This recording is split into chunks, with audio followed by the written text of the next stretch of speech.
Hi, this is Teacher Jay once again and welcome to our lesson for today. Actually, our lesson for today is just a continuation doon sa lesson na i-discuss ko in my first video. It is about changing percent into fraction. But now, we gonna deal number which is more than 100%. Okay? Because in my first video, I discussed to you on how to change, okay? How to change percent in decimal number into a fraction, okay? So now, we have here a problem. What is 250% in fraction in simplest form? Okay? So we have here 250 which is more than, okay? Which is more than 100%. First na gagawin mo is, of course, you have to express this into a fraction. Yes. Remember that percent means per centum, which means by 100 or per 100. We're gonna change this like 250 per 100. Or you can write this as 250 over 100. Okay, so we have here 250 over 100 in fraction form.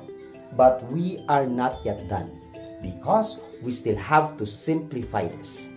Okay, so we can cancel the 0 there if you want, so that 250 becomes 25 over 10. So, medyo maliit na yung numbers. Madali na lang natin i-divide. Okay? And remember, in simplifying fraction in which the numerator is bigger than the denominator, kailangan natin i-divide yung numerator by the denominator.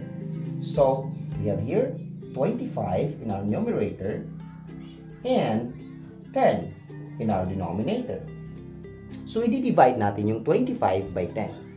So, 25 divided by 10 is 2. And 2 times 10, that is 20. And 25 minus 20 is 5. And we have a remainder of 5. What will you do with your remainder? Gagawin natin fraction. Paano ba natin gagawin yung 5 into a fraction? Di ba may 2 tayo dito sa taas? Ito yung sagot natin, right? Dahil may remainder tayo ng 5, gagawa tayo ng fraction bar sa tabi ng 2. Itong si 5, gagawin natin yung numerator, that is 5. And yung 10, which is our divisor, ay magiging denominator.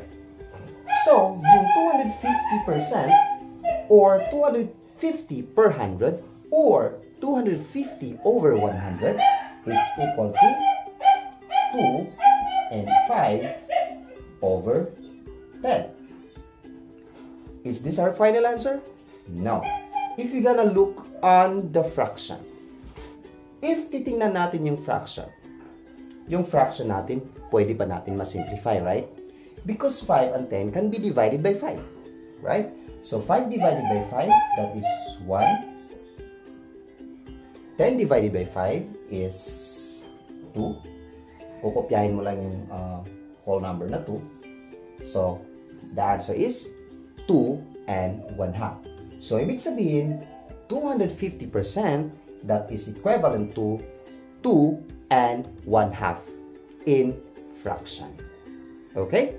So, that's all for our lesson for today and I hope na may natutunan ka at huwag mong kalimutan ito. And of course, do not forget to like and share this video. And huwag mo na rin kalimutang i-subscribe ang ating channel para mas marami tayong matutulungang mga kabataan na nahihirapan sa kanilang math lesson. Thank you so much. This is Teacher Jay saying that math is minds. Math is not a difficult subject if you are willing and eager to learn. Thank you once again and have a great day. Bye!